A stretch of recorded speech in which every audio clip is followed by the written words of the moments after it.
လိမ့်စာကျွေးဟဲ့ကြငါးမုတ်ကြိုက်တယ်ငါးမုတ်ကျွေးရ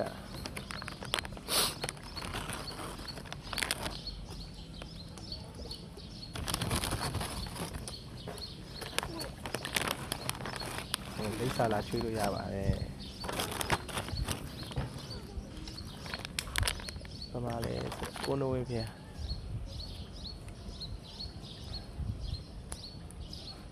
ပိတ်တယ်အများကြီးပဲအများကြီးပဲလေးတေးသေးလေးတို့လားဟောကြတေးသေးလေးပဲ